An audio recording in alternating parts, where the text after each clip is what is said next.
Which of these 3 video thumbnails would you rather click on? I mean, they all lead to the same video, and yet these different images can often be the difference between you watching said video or going away and watching somebody else's instead. And as the YouTuber, I'm actually in the worst position to judge this sort of thing, and you, the potential viewer of my videos, are in the best position. Turns out you preferred this one. Bet you're happy the clickbaity red arrow one didn't win, though I'm personally a bit sad that the much prettier blue one lost to both. Just over a year ago, YouTube rolled out a feature that lets me select up to 3 different thumbnails to show you, and after a certain amount of time it decides which was the winner. This changes everything for everybody, probably. It makes my life harder since I have to do 3 times the amount of work, it makes your YouTubing experience more clickbaity, and it's a huge boom for thumbnail designers. In this video, I'll show you what has worked on you, what hasn't, and what works when really it shouldn't, and vice versa, and how you should be ashamed of yourself. I'll also show you how, in just 3 clicks, you can take an instant virtual holiday abroad using this video's sponsor, NordVPN. Click, click, click. And I'm in Afghanistan, because a VPN tunnels your internet traffic through to another geographic region, making the internet treat you as though you're in that place. Certain news sites and content on services like YouTube and Netflix will be blocked or altered depending on your virtual whereabouts. This site shows which content is available from which geographic region on Netflix. In other words, the experience you have in France will be very different from that of somebody in Japan. Say you're in a country that is blocked from viewing popular image sites like Imager, like England is, for instance. Click, click, click. And I'm in Afghanistan again, free to view pictures of my cat, previously censored and requiring potentially risky and ID leaking third-party age verification measures, protected by an unknown amount of security.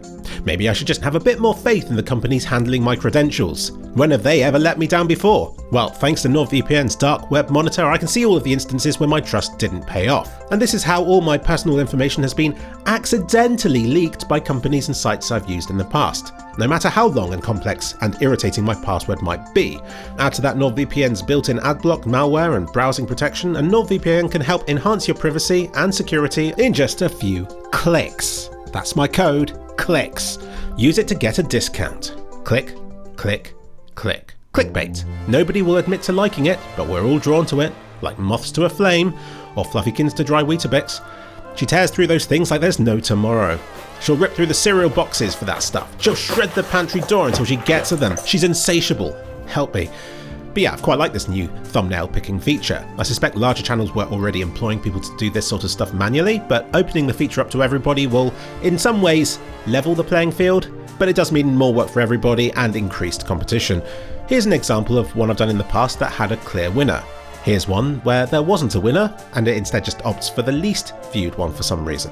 And here's one where it's not entirely confident about the result, but thinks that one is slightly better than the others. It doesn't quite know what to do when 2 do equally well. It simply says that there's no winner, and then in this instance it chose the one thumbnail that didn't do so well.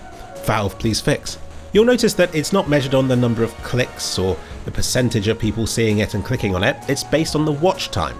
Because if you have a really clickbaity thumbnail and title, but it doesn't lead to people sticking around to view the video, what's the point? At least by measuring watch time, it means that it succeeded across the whole process, going from first click to actually watching a decent amount of the content. Is there a simple formula to creating a successful thumbnail? Yes, probably, but I haven't found it. But I immediately assumed that faces would work well. That's why some YouTubers do extremely well, simply having a very weird looking version of themselves on all the thumbnails.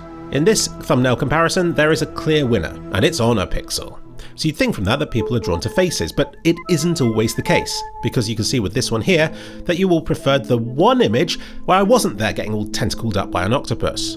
Or in this one here, you preferred the one where I looked most blurred out. Thanks. And here, the ones with me T-posing were marginally more successful than the one without me in, and it still chose the one without me in at all. What about cats? Everybody loves cats, don't they? But while Fluffykins is a star in my videos, her ugly mush doesn't seem to work wonders on my thumbnail. Unless it's my face counteracting her face's popularity or something like that. Which of these would you choose? This was the winner. I was especially sad that my LCAT vs LDAT thumbnail failed. I was so proud of that one. I do sometimes think I shoot myself in the foot by being too proud of a joke that I make that nobody else appreciates. For my RIP SnapTap video, I thought it would be very funny to use Snapchat's ghost icon, but being the least popular thumbnails, it was probably too vague. And my Logan's Run reference in this video talking about players over 30 years old was probably too specific. My This Is Fine reference was probably too obvious. And this... Jesus Christ, Philip, what's wrong with you? My point is, when I think I'm being clever, I don't mind sacrificing a video's popularity for it, when maybe I should do. Check out these. Which would you rather click on? Yep, I wonder why. Problem I get when trying to analyse these things is that I'm very reactionary and Captain Hindsight jumps into the room and tells me what I did wrong. Because when all my thumbnails that I test are very similar, I wish I had tested more different looking ones, but when they're all super different, like this comparison, I wish I had tested more similar designs instead. Which of these do you think won? It was this one. I mean, how do we even begin to narrow down what makes these two designs more successful than this one is? Was it the faces on the design that put people off? Was it because the words were also different, or just because people love graphs on a thumbnail? I guess I could find out. I can update this test with 3 newer thumbnails to test instead.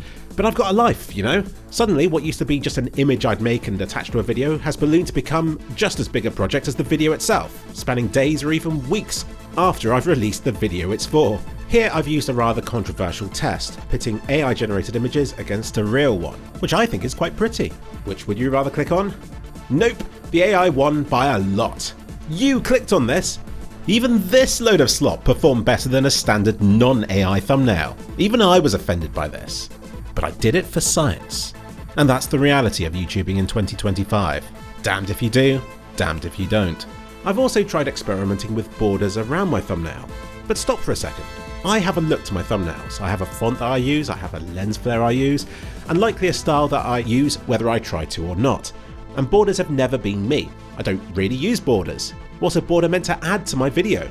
If I was known for a certain colour or style of border, then yeah, sure. But as it is, testing whether or not borders work in a one-off thumbnail just won't determine the success of these things. It requires time, repetition, familiarity, and trying to test these things in a thumbnail comparison just further complicates things.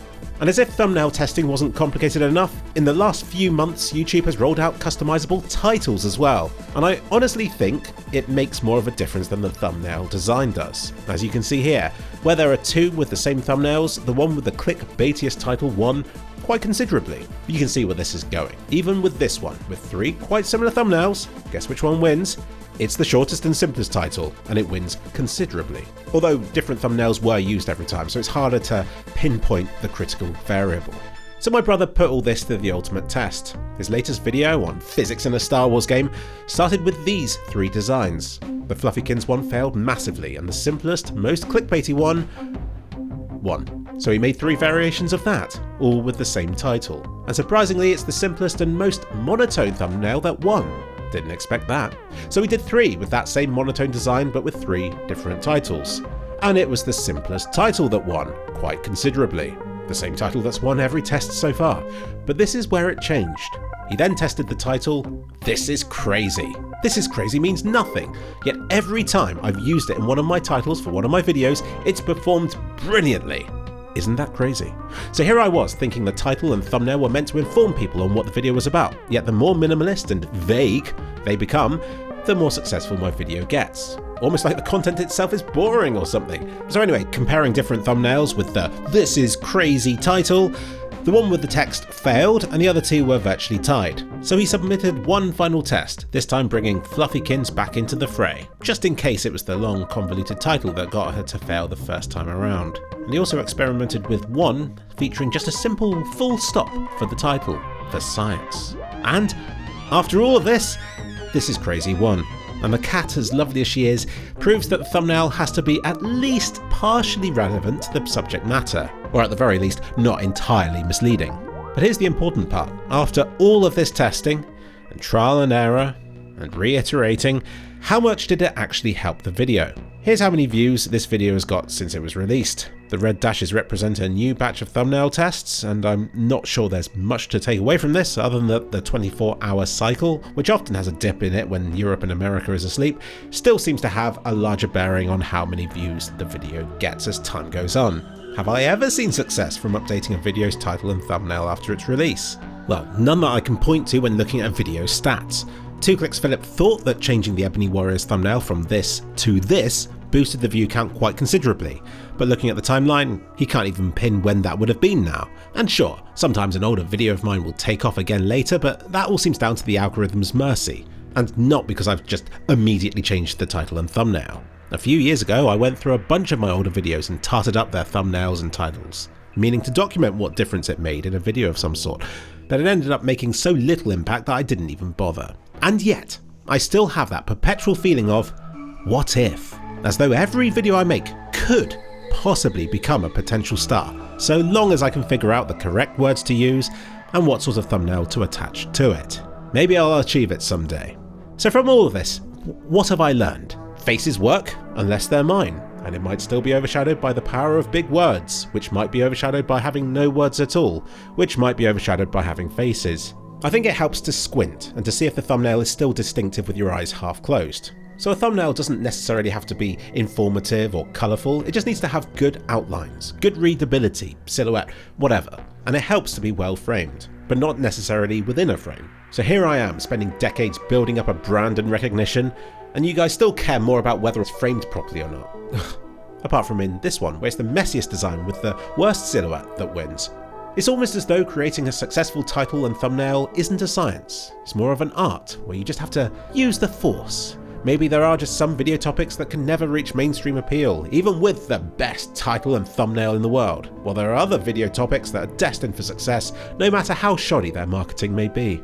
I wish I'd remained stricter with my testing to reach definitive conclusions about simple stuff like whether red arrows work, whether faces win out over no faces, or whether it's better to have writing on the thumbnail or not. But just like your reasons for clicking on those things, my motivation when making them just varies based on feelings, thoughts, ideas, rather than facts.